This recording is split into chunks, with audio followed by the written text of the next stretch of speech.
Okay, good evening everyone. You're very welcome to our debate tonight on the case for the N6 road and what we call the case against the proposed N6 road. For those of you who don't know me, my name is Michael Murphy. I'm currently the chairperson of the N6 Action Group. I've been in this role now for 12 months.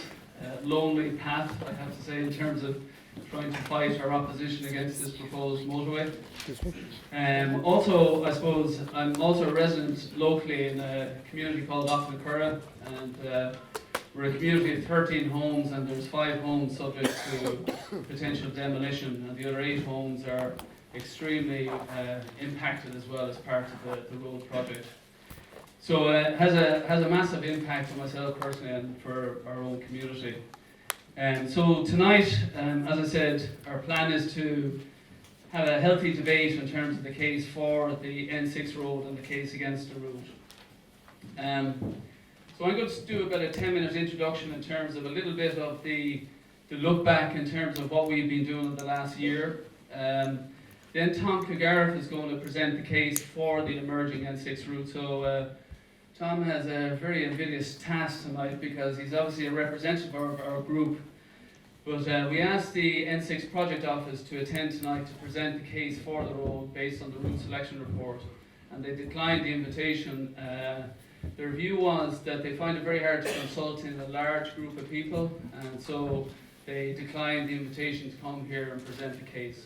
So on a personal level, I met with Mike Evans and Eileen McCarthy last March, and they made a commitment that day in our meeting that they would actually be publicly responsible for the route selection and will be happy to come and present that case. So I did remind them of that promise, but unfortunately that didn't land in their follow-up commitment. Peter Butler is new to our group. He's from the Ormore area. He's a person who's given an awful lot of his time voluntarily to examine the route selection report, and he's going to present his analysis in terms of what he thinks are the flaws in terms of the proposed N6 route. So we'll adjourn there. We're going to open it up for questions and answers. So I'm going to ask in general for as much participation from obviously the community, which would be our priority. But obviously we'd also like to thank all of the general election candidates for showing up tonight. We really appreciate you turning up. I'd like to take this opportunity to wish you well as well in your canvassing, and I know obviously only 5 of you can be successful by the 26th, so best of luck. So with that, obviously we would appreciate any input, critical feedback you have on the proposed project, and specifically though, if you have any questions specifically to the presenters, we'd ask you to direct it to the presenters themselves. We're going to finish up then. I've asked Michael Kern also, who's a resident in Northern Lucca.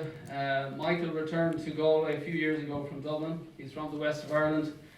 He believes passionately in Galway and the west of Ireland, and I know he's going to share with you how he feels the future Galway should be. And after that, I'm going to do a wrap up. So, like all good meetings, I've got the invidious task of trying to chair it effectively and efficiently. So a few little ground rules I'd like to just kind of set out for this evening. Some of the basics of, if you could respect the speaker at the time, respect the timekeeper. We've got a timekeeper as well. We've asked to try and manage our time for the evening. Again, if your mobiles are on silent as well, just to minimise interruption in the meeting. Probably the hardest part I've been challenged by the committee is how to manage the Q&A. So we want to obviously keep it quite sharp and to the point. So anyone who'd like to address a question of the panel, if you could introduce yourself by name and from the community you're from. And then in terms of scope, we'd ask you to limit your questions specifically to the presentations that have been asked, or if you have any constructive feedback you'd offer to the committee in terms of how we could move forward. And again, I'd like to try and time fence it that we've kind of notionally put 30 minutes out for Q&A, so for any topic that's raised, if we can kind of keep it within 2 to 3 minutes. And this is where the timekeeper has the difficult job of starting to call that topic within 2 to 3 minutes. So here's my opening gambit, I suppose, from an introduction. there's three questions I'd like to put to the room just to probably set the tone for the evening, all right? And the first question I'd probably ask is, does Galway need a bypass? So one of the things that we discovered from examining the route selection report from the Galway Transport Project Office is they state categorically that only 3 to 5% of traffic that comes into Galway needs to bypass the city. So that's pretty compelling information to say the idea of a bypass is definitely a myth. There is no need for a bypass in Galway. And so you'd ask yourself the question, why in 2006 Galway County Council submitted a planning submission to An Bord Pleanála for a bypass, and it went all the way to 2013 before it was actually turned down in the Supreme Court. So this is all recent history, and yet only 5% of the traffic that comes in out of Galway wants to bypass it. So it's an extraordinary, I suppose, moment in the history of the local authorities in terms of why they actually even proposed that solution in the first place. So then the next question is, the current thinking is that Galway needs an inner city motorway to distribute traffic as part of a decongestion strategy. So any of you, and I encourage you to do this afterwards, is go on to the internet and Google two words, inner city motorways and congestion. And there are hundreds of case studies that will tell you that a motorway will reduce congestion for up to about 5 years. But there is this situation, what they call induced demand. So within 5 years, because now you've increased your road capacity, you've now encouraged more people to use cars and car transport. So within 5 years, those older routes suddenly become congested again. So just picture Galway. It's a medieval city with very tight roads, directed axially in and out of the city. And now you've added a full capacity that's going radially across the city. So now you have a bigger problem, that you've got a far bigger congestion problem 5 years after the motorway is built. So I would contend that actually the motorway will absolutely fail catastrophically after 5 years. And then the last key issue I'd like to just kind of put is the question in relation to the CPO process. I guess the CPO process is something that the NRA have used to compensate landowners and homeowners for the loss of their property. But what's unique about this project is that there's at least 40 homeowners that will lose their homes. And they're also co-located in communities between Barna, Dangan and Castlegar and the old Ballinfoyle. And so imagine this situation, so you're offered CPO as in some cash compensation, but you've nowhere to go. There's no land, no planned land or zoned land beside your community in which you can be displaced to. There's no available houses to go to. So what good is cash? So you have 40 homeowners now who have nowhere to go. And I think that's a huge strategic issue, and it's a total miss in this whole project in terms of the ultimate transport solution for Galway. So just in summary, I think the two strategic issues is a new inner city motorway will only generate more traffic congestion along all axial routes into Galway city centre. I think it's an absolute inevitability in a matter of 5 years after it's built. And similarly, I think the CPO process is totally inadequate in this situation where there are not enough available homes nor equivalent zoned land to re-accommodate large numbers of evicted homeowners. So I'm going to leave you with those two thoughts. And I'm just going to wrap up the introduction with just a kind of a short review of 2015. So I guess it's about a year since we actually had our first major public meeting like this. And in Q1, we set about, I guess, trying to influence as much as possible public policy at that time. And in particular, we worked very much closely with the city councillors in terms of trying to change the focus on how they were going to use the NUIG and the racecourse lands as part of access to a major motorway infrastructure. So despite lobbying to try and exclude that from the planning zones, that was highly rebuffed at the time by the executive in the councils. We then also raised issues with the legality of what they call the Section 85 agreement. So the Section 85 agreement is a formal agreement between the City Council that provides the full planning authority to the County Council. Within that document, it references the Galway City Outer Bypass, which doesn't exist in the City Development Plan. So we felt that was a fundamental flaw in terms of the authenticity of that document. So despite that issue being raised with Brendan McGrath and the City Council, that again was rejected as being anyway substantial. Maybe that case remains unresolved at this point.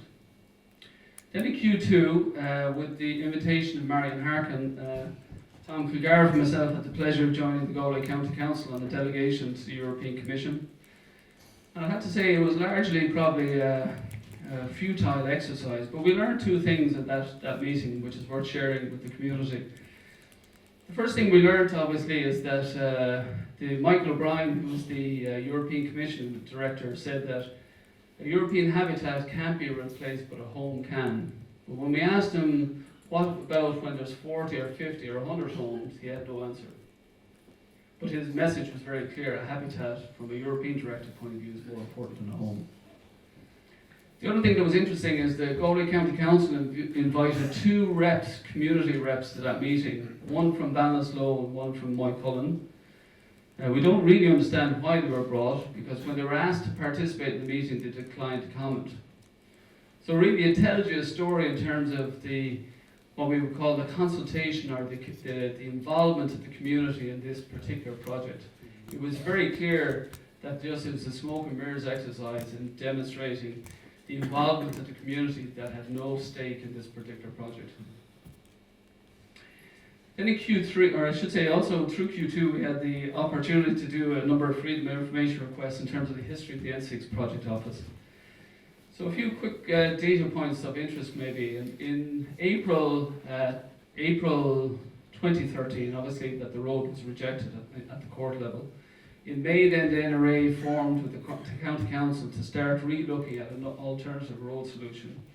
In June, Arab were invited informally in to consult on the road, and by the following December they were awarded the contract. Then in July the next year they renamed the project from a road project to what they call a N6 transport project. And then in December in their minutes they declared that the blue route was more likely the most favourable route because of the least ecological damage. That was little short of 1 month before they went into the consultation process on the 6 preferred routes. Now most of us had seen this as being the most obvious solution, but yet they put the whole city through a charade of 6 routes, and everyone knows you couldn't have drawn a most bizarre set of routes through the city. Take the blue route. It was originally to go through the 2 GA pitches in NUIG, it was to go right through the running track, it was to take a hard right turn to go right through the hockey pitch, then take another hard left turn to go through the Auchnacurra estate. And so when they came out with what someone might say was a wonderful optimal solution, to me that was just, again, a disingenuous approach in terms of making it look like something that they had addressed community concerns. So it is hard to have really faith in the planning authority from an integrity in terms of what they're doing. In Q3 then, we got an invitation to meet with Pascal Dunham, so Noel Grealish and Brian Walsh at the time set that up for us. It was a productive meeting, to be fair to Pascal. He treated us very respectfully. We shared with him some of our concerns in terms of the amount of homes that were being impacted. We were lucky that one of our neighbours produced a dossier of all the homes that would be destroyed, so we gave him an example of that dossier. We talked to him about a lot of the procedural issues that we were concerned in terms of how the consultation process was following. And we also talked to him in terms of what we thought the solutions were. And, I was encouraging on one level anyways. One of the bit of information we shared was the fact that 20 European cities of inhabitants less than 100,000 have light rail solutions, and he really landed on that point, and he asked us to follow up with the examples of those cities. So it was an encouraging point in terms of, Pascal Dunham's perhaps vision for correct transport solutions in cities. Then through the rest of Q3, we've obviously had a number of meetings between the respective community groups at Castlegar, Barna and Dangan and Bushy Park.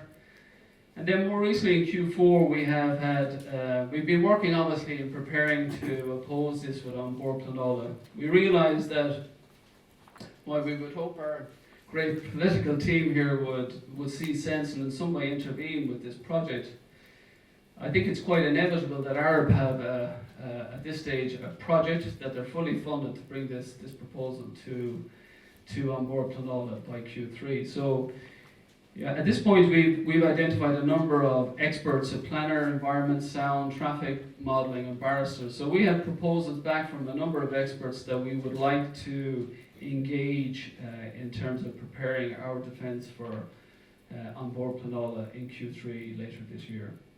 So I'm going to share a little bit about that more in my wrap-up, because obviously I want to talk about how we'd like to move forward, and obviously that has a big impact on the community in terms of how you would perhaps engage and support us in that particular opposition. So without further ado, I'm going to shift over to the first topic of the night. As I said, Tom Cagarth is going to present the case for the N6 motorway.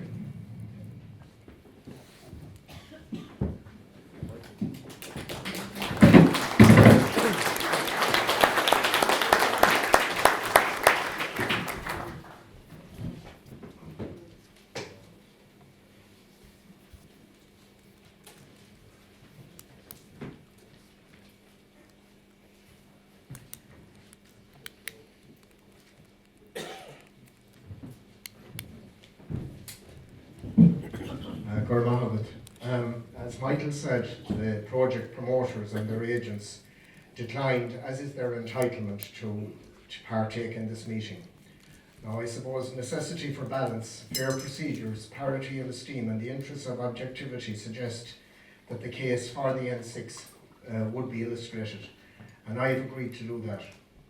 Now, I just want to extend an invitation. If there's anybody from Arabs or Galway County Council here, and if they think that what I say is unobjective or unfair or biased or incorrect or incomplete in any way, I invite them to follow me, because I am trying to be objective, and as has been said, I belong to the community group that are against it. So I want to sort of ensure that I'm down the middle.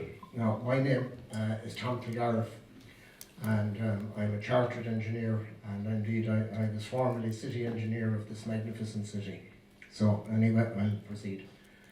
The case for the N6, and this is the Emerging Preferred Route Selection Report from Arabs, and I have studied this in detail, so this is where I'm coming from. The background, according to Arabs, is that this is a step-by-step process. And this is factual. It's a collaborative venture between Galway County Council, Galway City Council, Transport Infrastructure Ireland and the National Transport Authority. The promoted solution, according to the process, is smart mobility and public transport and a road component. The National Transport Authority and Galway City Council are responsible for the smart mobility and the public transport, and the road component is the responsibility of Galway County Council under the Section 85 agreement under the Local Government Act 2000, wherein Galway City Council have agreed that their statutory function would be carried out by Galway County Council. The process involves route selection report, and they say that Arabs say that's a standalone process. The route selection process is a function of the study area, obviously the area to be served, the constraints being the physical features, the environmental areas, and feasible options. It follows the National Road Authority project guidelines. And basically this is the menu for the sort of carrying out of road reports. Phase 1 is the concept and feasibility study. Well, that's complete. Phase 2 is the route selection phase. That's complete. Phase 3 is the design phase, and we believe that's complete even though we have not seen the final design. Phase 4 is the environmental impact assessment and the statutory process. The statutory process involves the developer, in this case being Galway County Council and Transport Infrastructure Ireland, bringing the matter before on Board Planola, and Board Planola decide, and the statutory process, if people are to challenge the Board Planola process, goes to the courts. Phase 5 then involves the advanced works. The advanced works being the rerouting of telecommunications, sewers, water mains, all that kind of thing, followed by the preparation of contract documents and going to tender. And phase 6 then is construction, and phase 7 is handover. The issues, according to Arabs, are that the developer is Galway County Council under the statutory agreement, as I have said, themselves in Transport Infrastructure Ireland. There's the EU requirement that all transport solutions have to be sustainable. The document points out that the European Court of Justice rejected the eastern section of the Galway City Outer Bypass on the basis that they followed Article 6.3 of the Habitats Directive, and it was deemed that that was not the appropriate way to go in the circumstances. The N6 Galway transportation process is now proceeding under Article 6.4 of the Habitats Directive, and that basically is a three-step process. It means that there's no feasible, less damaging solution, that there are impending reasons of overriding public interest, and that environmental compensatory measures are provided. Now, I suppose the jury is out on these compensatory measures. In some cases, the European Court of Justice and the European Commission have said that the compensatory measures have to be within the environment where they occurred. In other words, if a habitat was taken out in an environment, it should occur in that environment. And you're all probably aware that the Galway Harbour Authority at the moment are wrestling where they're providing or proposing the provision of a replacement habitat in the Barn area. That's actually deemed not to be, or the belief is that the Parks and Wildlife section of the Department of Arts, Culture, Heritage and the Gaeltacht, they're saying it should be actually adjacent to where the habitat is going. The route selection report says that it's a standalone process and it's independent of smart mobility and public transport.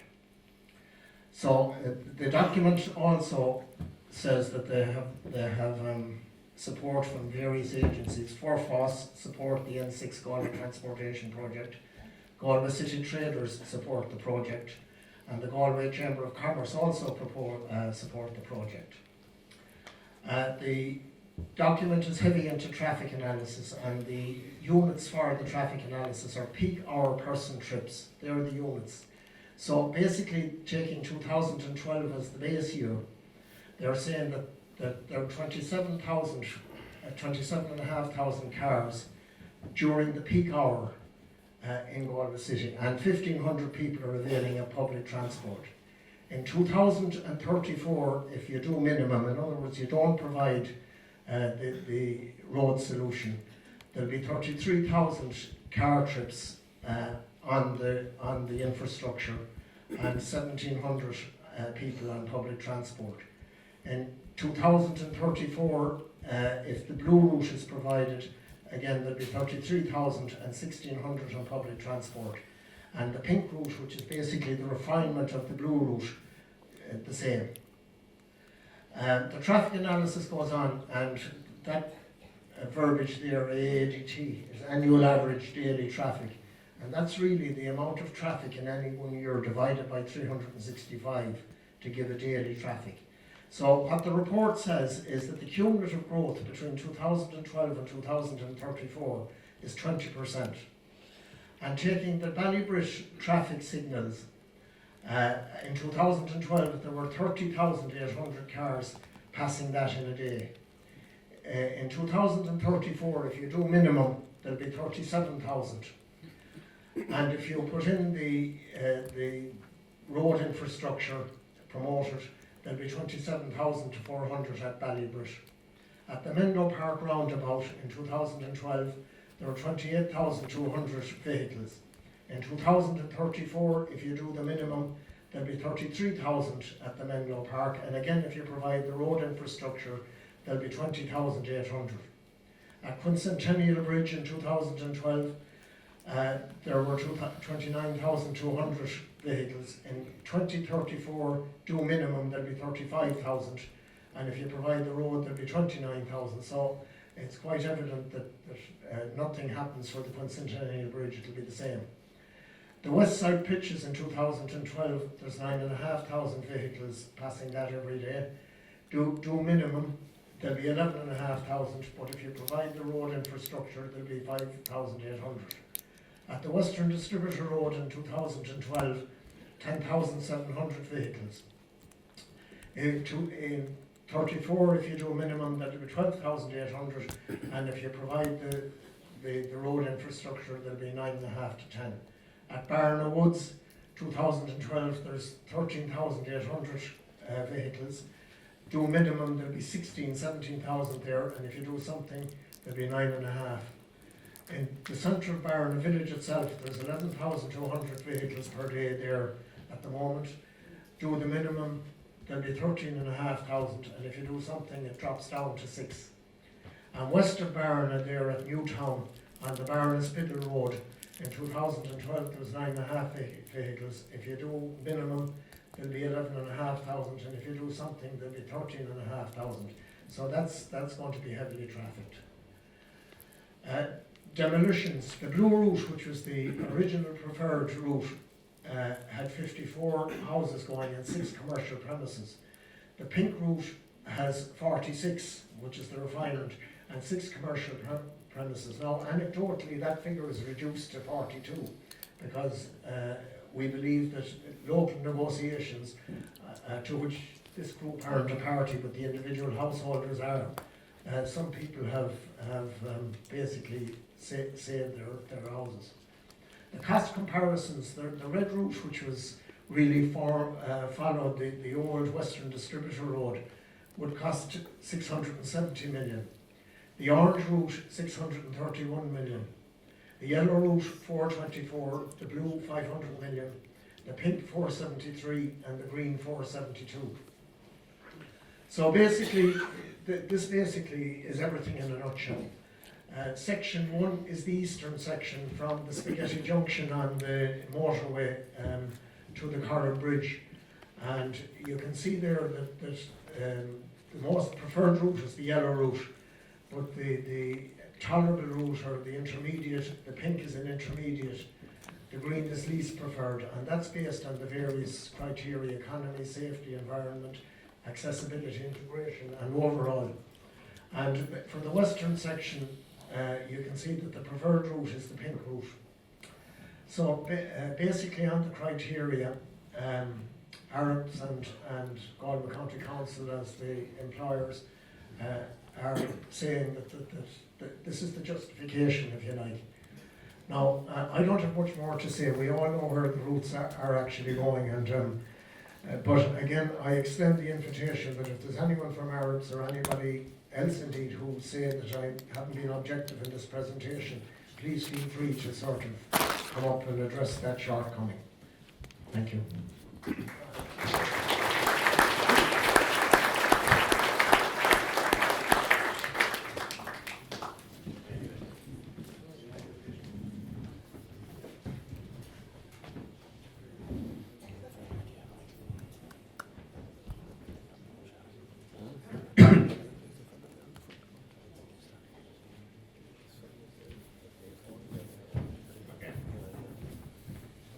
Good evening.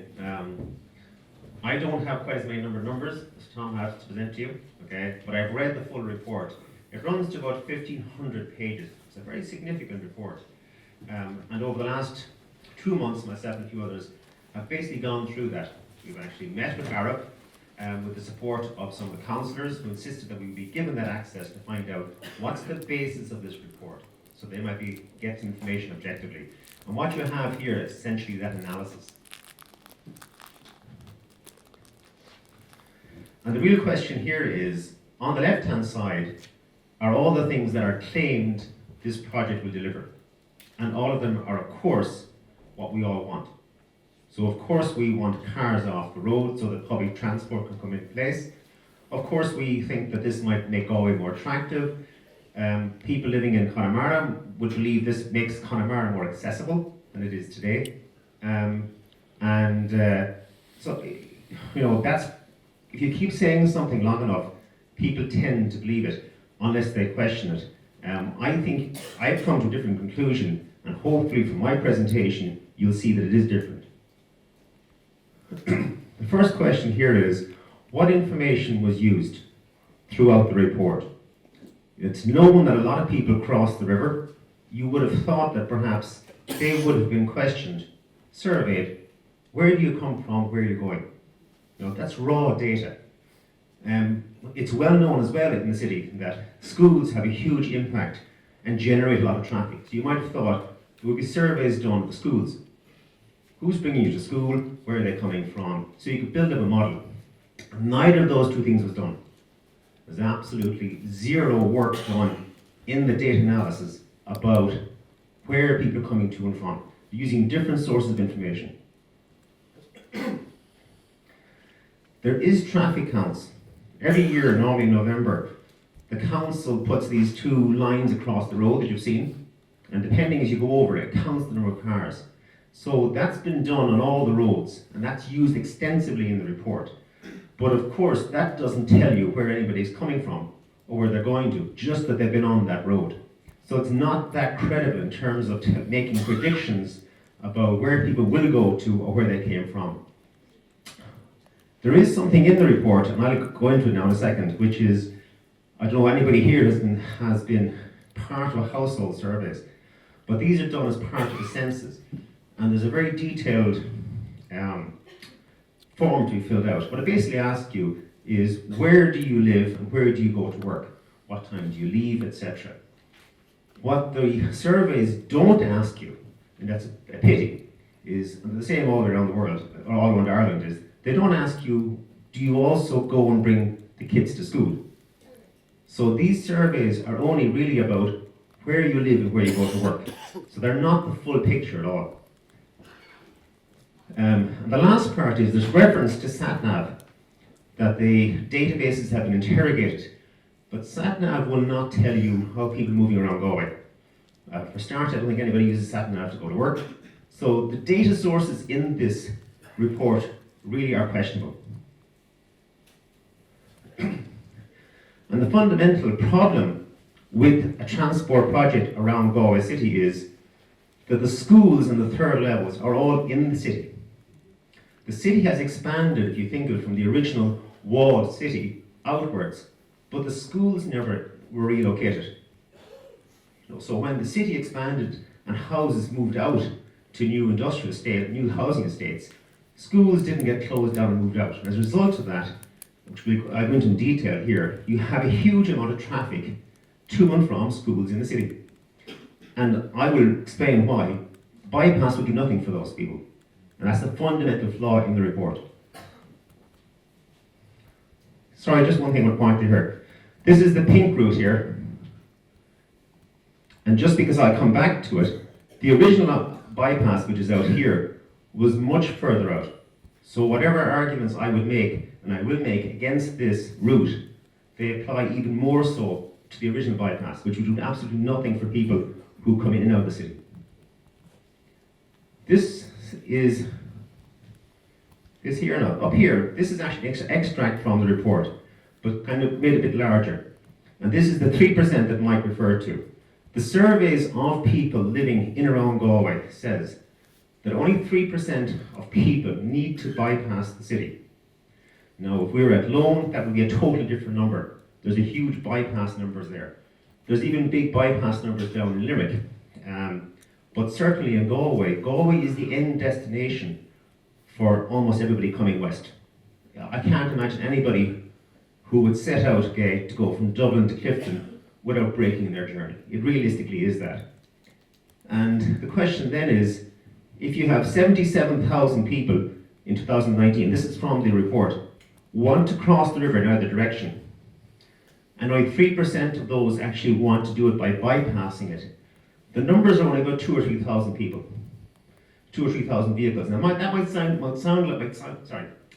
sound like a lot of cars, but relative to the number of people crossing the river, it's minuscule. If you actually look at the traffic counts coming into the city here,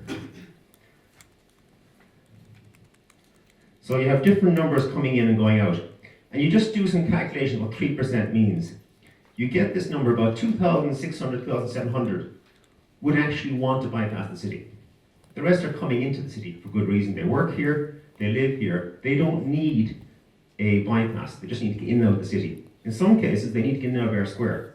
And nothing really in this investment of £500 million on a new motorway will do anything for them at all. Now, the numbers compared. We have had bypasses. I'm actually from Bray originally, and Bray was bypassed, and it was a great success because there's such amount of traffic going south towards Wicklow, Wexford, etc. It needed that. There was only one bridge in Bray at one stage. So they've been quite successful in terms of numbers. The Limerick bypass is not as good, and here we run into problems. The Limerick bypass has cost the state millions in terms of payments to the private people who run it, because they're guaranteed, if we don't get the numbers that you told us would use this, you pay us. So you can't lose money actually making bypasses. The one in Waterford is even worse. The one in Waterford was supposed to be around 15,000, and I'll explain why it hasn't been a success. Now, if you look at the numbers in Galway at 2,600 here, that's nowhere near the numbers that would justify a bypass. And you can talk about expanding and 10% traffic in 10 years. It doesn't come anywhere near those numbers. It's a huge spend for a very questionable return. These figures, again, come from the report. So the report, even though it doesn't explicitly say so, acknowledges that as a bypass, this doesn't pay. If it was public monies and you had to justify the spending of public monies, it doesn't pay. So then they get into the second argument, which is, well, it's an inner relief road. It'll bring people out of the city to use it. And that's the second question, which actually, if you look into it, is not real. So they're saying is 1 in 5, 1 in 6, 1 in 7, this is from their own table here, will divert and go to the other bridge. Here's the problem. This is the pink route drawn onto the other 4 bridges. Here we go here. So what they're saying is that people here, remember this is where all the traffic is, these people will now head out of town to get onto the bypass, to get over the river, to come back. So somebody in Salt Hill, Chantala, wants to go to, GMIT, somehow, or Renmore, or somehow going to go off on this amazing long journey, very picturesque journey, all around the city to get there. When we asked about what was the logic in this, and myself and a colleague of mine sat down at the request of the 2 councillors with Arab and said, can you show us how this table works? I'm an engineer, I understand simulation models. You can explain this to me. I'll work it out as you explain it to me. And they weren't able to do so. They couldn't, first of all, they're not using their own data. They're using data given to them by NRA, and they only have inquiry access. But basically the logic they explained was, if somebody could save even 1 second, they would undertake a huge journey regardless. And somehow they know they'll save 1 second by taking the long road. Now that's a mathematical engineer's solution, but it doesn't bear reality. The reality, as we know, is that traffic congestion is very time sensitive. It's early morning, it's late evening. So the first instinct people have will be to use the shortest route. And these models say that people will have this knowledge to go out around the city at peak times. Doesn't really fit. Let's look at Waterford and Galway, and they compare. This is here. This is Waterford. This is the existing bridge and the new bypass. I was on it there actually earlier this year. And this is Galway's 4 bridges and the bypass. Waterford has been a disaster, whereas the bypass traffic, which is people coming from Wexford, maybe going to Cork, has materialised. Almost nobody in Waterford city is using it to get around and get over. It's too far out, it's too long a journey to do it. They'll still come through the city. And the same thing will happen in Galway. The idea that somebody here, so they're down here somewhere, will undertake a journey out to here, to go around here, to come down here, to come down that. Well, it's nonsense, to be honest, okay? And you can write it up in any way you model it. You can model it any way you want. It doesn't take into account human behavior. Let's look at the journey times here. If you take somebody down here, not in the Cara area, wanting to go to, say, the Valley Bridge, They have two choices. One is they just follow this here, and I'm assuming, and I'll get to it in a minute, 40 kilometers per hour. Because actually, you might be surprised to find that that's actually the average speed outside of the peak problems. You can travel about 40 kilometers an hour around most of the town, most of the time. If you go to the bypass, your journey, you have the same time, but your journey distance has gone up by 50%. Because it's such a long way out to the bypass to go around to come back. And so in reality, most people will undertake the shortest journey, not the shortest time. And this now is probably the most important slide in this presentation. I live in Ormore, and I timed my journey in starting at different times of the day, here, so starting at 7 o'clock in the morning, it's an early start. I drove in this busy route, right out to the Clybourne, the end of the road at Clybourne, the roundabout, and then I came back again to Parkmore. And I undertook this in 20-minute segments. And of course, and you know this because you travel, and of course, the journey's average journey speed, and I have a lot of detail behind that, disappears to about half about a certain time in the morning. It hits that peak traffic time. However, when you undertake that in August and the schools are off, it's literally straight through. Now, this was identified in the Galway Public Transport Feasibility Study, 2009. It's been well known in the town. There is zero mention of it in the route selection report. It's skipped, it's ignored, and no survey is done. I suggest because, it doesn't suit them to do that, because the conclusion will be that there's a problem accessing schools. And the motorway and the bypass, whatever you call it, will not answer that problem. Evening traffic is slightly different. Evening traffic is a congestion problem. There is bottlenecks here, which is basically coming through the west side. People would know that. On the single, you have 2 lanes going into 1 lane. That can only produce a backlog. You know that to come across the bridge. And likewise, there's a backlog through here. So, again, we looked at different times. We saw that. But this one was very interesting. We looked at the share of the time that different traffics get. So this is the shopping centre roundabout heading over Quincentennial Bridge. So there's all the shops here, there's Woody's, etc. here. In the evenings, these 2 routes have equal time. I've done this more than once in the evenings to check it. So it'd be well known that there is a huge long backlog here coming through Dunn's Stores. But even though this is now set to times, this here, which is, what's that road here? Shawmavoy Road, has the same time. If you look at it, if you stand at that junction and look back up, you'll see huge empty lanes coming down that road and huge backlogs. So the lights that were put in there are actually working against putting traffic across the city. They're not operating the way they were supposed to. And roundabouts were put away with to allow that to be put in for that purpose. Likewise, as you come through the west side here, there's a whole series of lights. Now they're all quite short, but the one here at Alley, here, this one here, has about 25% of the time of the time slot there. Now for a road that's trying to put people through out to Knocknacarra, you're still losing about a quarter of the time to that. And it's part of the reason why that's so slow. Is the timing of the lights don't work for it. One of the things you could do, obviously, is to change those light sequences on the peak times. So you would cut that down perhaps between 5 and 7 to maybe half the time, because what you're trying to do is get traffic through. What I'm really pointing out is there's a problem today in Galway City that's quite solvable, without building a bypass.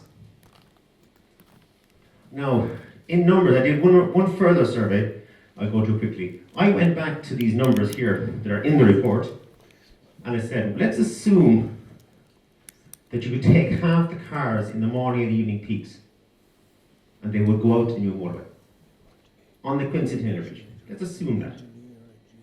Let's assume the same with the Salmon Weir Bridge. Okay. Now again, the report is saying that about 1 in 6 will go out. I'm going to give actual numbers and see where it goes to. Say 10% of O'Brien's Bridge, although I can't imagine why anybody crossing O'Brien's Bridge would go to a motorway out where it is at the moment. But let's allow for that. And likewise, Wolftone Bridge. What you get here is the 2,600 numbers comes up to about 4,000. Again, that might sound like a lot of cars, but relative to 77,000 crossings of the river, it's nothing. The idea that this is going to free up the city to implement public transport is not going to happen. It's actually nonsense, to be honest. You're going to end up with all this bypass, nobody using it, and congested bridges that you can't do public transport on. So you end up with the worst of both worlds. You have $500 million spent and no solution actually implemented that the city can use. The other thing is, okay, what's missing in this survey is all the talk is about people in Parkmore getting to Knocknacarra.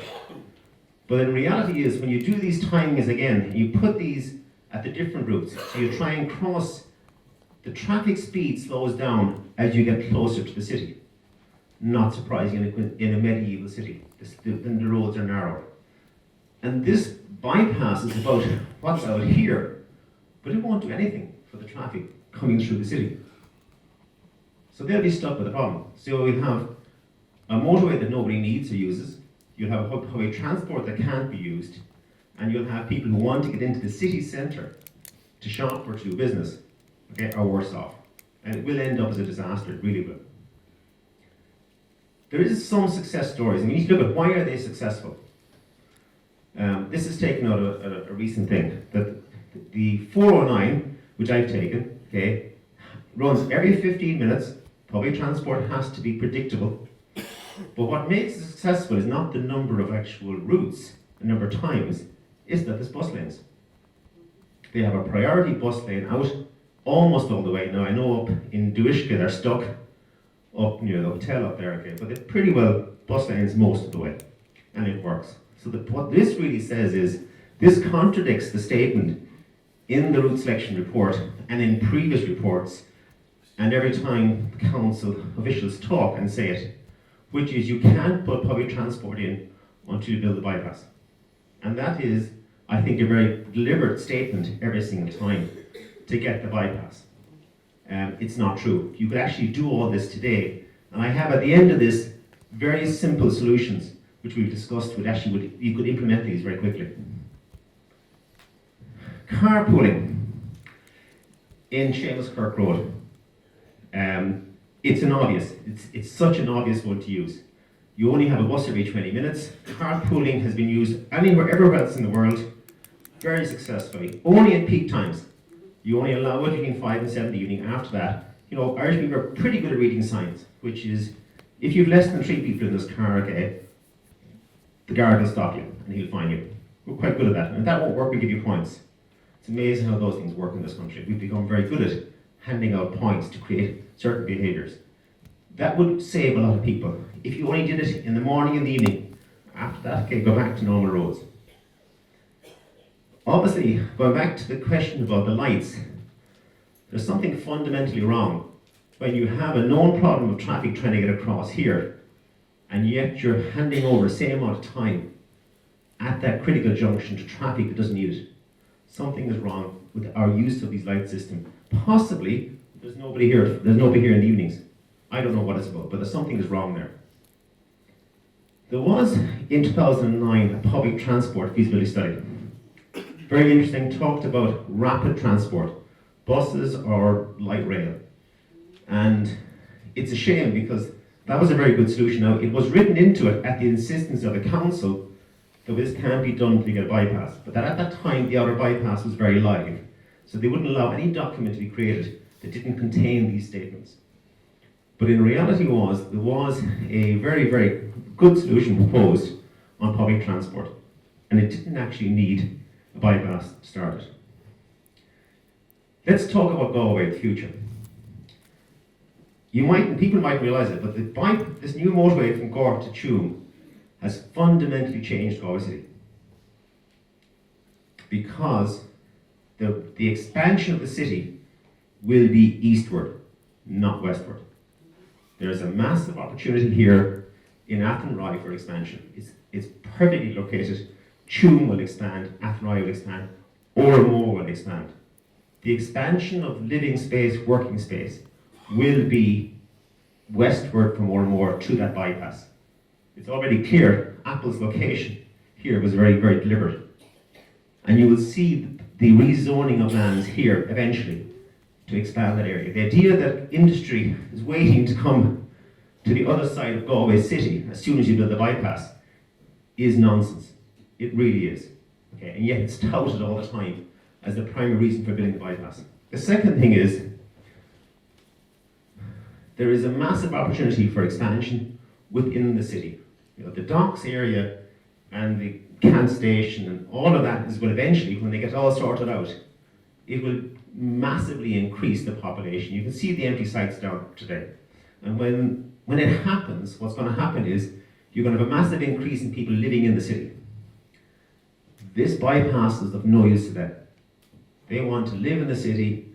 They won't own a car. Anybody, I have friends living in London, they laugh at you if you ask them, do you own a car? Why would you own a car in London? It's nonsense. These people just simply want to get in and out of the city quickly. If you look at what happened in the financial centres in Dublin and about inner city living and inner city working, okay, that's far more attractive. It's far more attractive to a multinational company now to come and locate in your city where you have all the culture, everything that we promote is in the city. That's far more attractive office space than being out in an industrial estate. No disrespect to industrial estates, but that's where they want to come to. And when that happens, this bypass will have done nothing for them. There's no improved public transport. It's just a more congested city, and they'll back away from it. That's all. So it's not just about we should build it. It's what happens if you build it. Is that all of the plans to invest in the city are all put on ice until it gets built. And then when people realise again, nothing's changed except there's a huge road out there and it costs $500 million. There are 5 things I would need to challenge. Okay, and I will do it now and I'm open to debate on it. The first is, and it is commonly held belief, that the outer bypass was the right solution. But let's be honest, okay? It's held by certain people. And we should just somehow push it through. It should have been just kept going, throw everything you had at it, okay? Go to Brussels, camp out and get it. If you look at the logic of the current bypass, and I hope I've convinced you, it's nonsense. It's not going to solve the congestion problem. Then the original bypass, which was further out again, okay, is even more nonsense as a road transport solution. I have one more slide which I suggest to you is why this was actually project was originally built, and it's the unstated need that's being met here. It's not about traffic. Second is, and again, I believe it to be untrue, that any and all investment in public transport depends on constructing the bypass. It's the opposite. If you don't invest in it, you create the demand for the cars. People only stop buying cars when public transport is the solution. Otherwise, they buy a car. You can buy a car for €600. Right, okay, you can tax it €50 a quarter, okay. You know, it's too easy to buy a car. But the problem is, if people don't have a public transport solution in the city, they buy cars.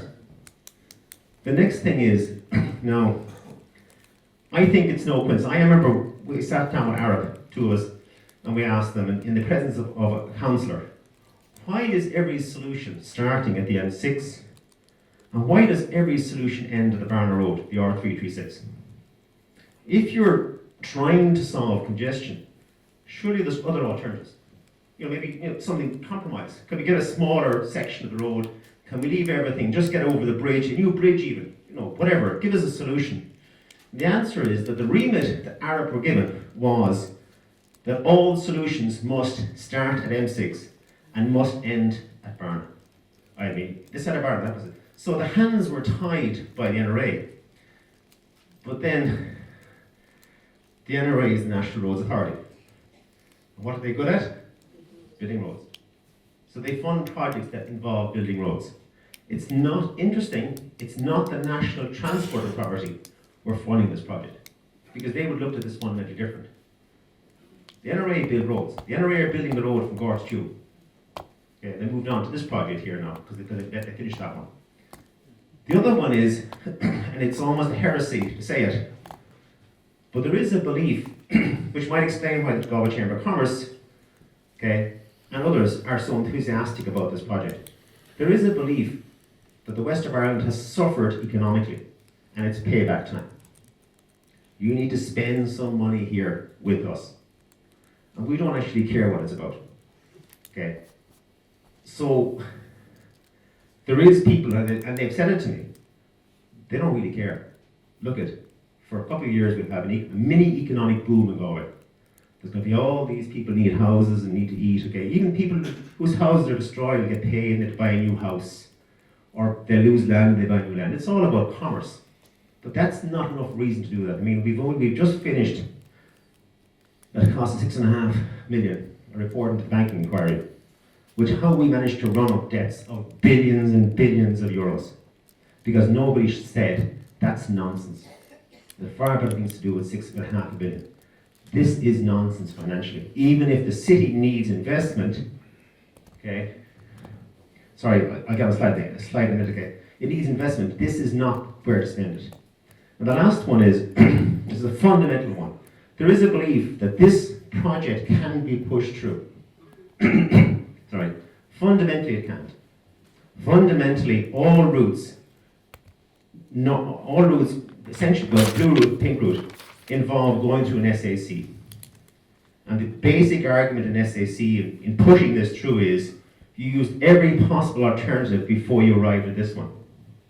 The very fact that transport is conditional around building the road totally undermines that. And it will be seen in 2 minutes by anybody in the EU, which is you've never actually made an attempt to solve this without building a road. The fact that every route has to involve massive destruction, okay, to build this through people's houses, it's also very clear there is no objective analysis here of how to solve this problem other than build a road. So this will not get through. It just, even in this form, it'll cost millions, it'll go, this group here will fight it at Board Panola, it'll go on again to Supreme Court, it'll go on, and eventually it'll get killed off. It just will. And by the way, the government have refused to fund it as well. All the money is going into Metro North. So, the days are numbered, hopefully, when we are discussing this, and we just save some money and shut it down. So, I dare to suggest that this project is about none of those things. Nothing to do with congestion, nothing to do with public transport, Galway City, or Clonmara. It's one of these three here. It's about a collective belief that spending money on this is good for Galway. And as somebody whose daughter already has some share of billions of debt, right, okay, it's time to say that's nonsense. Don't waste money. We've wasted enough of it. The second thing is, it is certainly about creating a land bank within the city that can now be accessed. Because this road will open up a huge amount of land that can be serviced and got at. And the council can then earn rate money on people who want to build on that land. So the city council have a lot to gain from this project, in the sense that they open up, national monies are spent developing lands that they can then charge fees on. So if you're waiting for the city council to shout stop, that's not going to happen.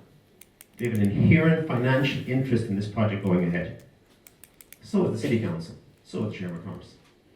Okay? Hopefully most people in this room don't have that and can see that you would pay the price for what they hope to gain from the project. There are a lot more things Galway could do with $500 million. I'll stand back. You're the election candidates, you can debate what that money should be spent on. But you can't just say that because the NRA has $500 million to spend, we either spend or don't spend. If we don't push for this, somebody else will get the money. That's not leadership. Okay? We need better than that in terms of, if it's not good to spend for money, we shouldn't be doing it. Short-term solutions, because we'll be wrong to criticize this without some solutions, and here they are. Bus lanes are empty on Seamus Kirk Road. A huge source of annoyance, people in cars who are looking at empty bus lanes and saying, there's 5 of us, 4 of us in the car, why can't we drive that? We only need it for 2 minutes. only in the evenings. Regardless of as for the minister's call, there are ways to solve problems when there's a coherent and combined action that says we want it, make it happen. There is a problem with the lights at Seamus Mulwire Road. They're not prioritising traffic to get out to Salthill and Knocknacarra in the crucial evening times. After that, people need to do commerce on that road. Between 5 and 7, they should be cut right down. Get the traffic flowing through West Side, out to Salthill and Knocknacarra. The road was built, the second lane is there. There's a question about Newcastle Road, should be right-hand turn. In the evenings, people who want to live like Mike does, out beyond here somewhere, okay, are forced to go into a roundabout which is congested to get off the roundabout. So in the evenings, why don't you give them the right-hand turn and get them away from the roundabouts? That's common sense. I would be of the belief, having listened to the debates about access at Parkmore, there appears to me to be a deliberate attempt to frustrate attempts to solve Parkmore in case it undermines the bypass. But in reality is, you cannot have, I see the IDA are now moving ahead with their advanced factory on Parkmore East. Okay, so there'll be massive more traffic coming there. Parkmore was never designed for what it's now being used for. So the solution is to get them out onto the road, short term. And the last part of that is there is no bus service, again on the basis that public transport will be used by people. If you want to get from Parkmore or Ballybit, and you want to get home to Salthill and Knocknacarra, you are forced to go through Eyre Square. And Eyre Square is a lovely spot, okay, but seeing it every day of the week, twice a day, is not what workers want to do. They should when they go home. They go on weekends and see it. Okay, so there's something fundamentally missing when you have Bus Éireann, if they're here, they're welcome to speak up, appear to monopolise Eyre Square and demand that every person go through Eyre Square, when the people only want to go to work and go home. They don't want the scenic route. Okay, medium term, the fundamental congestion problem is schools in the city. It's fundamentally what the problem is. And no matter what you do, if you don't put in, my daughter, actually, I live in Oramore, alluded to earlier, my daughter gets to work on a bus, school bus system. Most people in the county do. But the city are required to use one of Bus Éireann bus routes, which involves changing buses and walking distances, and parents don't want their kids to get off a bus and walk 200 yards. In a busy street, okay, we're all parents, we want to protect our kids. So you have to have dedicated bus services and sort it out once and for all. We can't move the schools, so we need to find a bus service to the schools. The other thing is, Ballybit Crescent was never designed for the traffic that's going through it. It was only meant to be a short, I remember when it was a very much smaller road. There are 2 houses, and if anybody here lives in those houses, I apologise, but there are only 2 houses preventing that from expanding to another lane. And it needs that. And I can't imagine even Bord Penal allowing Parkmore East to be expanded until they do that. Every single morning I hear it on the radio. The congestion is always Ballybit Crescent. Anybody listening to the radio will hear it. It wasn't designed for that. And it's almost doable in terms of expanding out to 2 lanes. The widen the N6 from Bordon to Parkmore, I think that's now actually in train, okay, to allow that to happen. So that people can get back onto Bordon from there. And the last one is, there's no outgoing bus lane out along Dublin Road. It would make a massive difference. We talked about the Parkmore bus. It would make a massive difference. You have an incoming one most of the way. Put an outgoing one out there. Most of the lands there could be taken to do it. Okay, it certainly should be looked at. If you have $500 million, okay, it won't cost you anywhere near that to put a bus lanes in. And the last one is a rapid bus service. And I wouldn't get into a debate which those are, because both of those have been taken off the agenda in favour of a bypass agenda. But one of them, 2 of them would work. I wouldn't be fussy over which one, that's all. That's my presentation. In summary, the traffic congestion is related to the schools in the city. It's the fundamental cause. This is not in the route selection report. And for all the 1,500 pages, it's shocking that they didn't look at that detail. It didn't take a lot of time for me to find that, and a few others working with me, to find out what I've presented to you. But fundamentally, that's the problem. And fundamentally, that's why the city will not be attractive to bring people in, to live in, and set up in, is because that will never go away. Schools are not going to get moved. That's what's going to happen. The second thing is, a bypass at a cost of $500 million that only takes 4,500 cars of the 77,000 that are crossing the river off the roads it's just not worth the money. It will end up as a massive white element. It will follow Waterford and Limerick as something we paid to build and then we now pay somebody else afterwards to run it at huge cost. So this is not the solution. Okay, I'll take any questions, but I don't know how you want to run it now. That's me finished. Sorry, I think I ran on a bit later, but I want to take time to do it.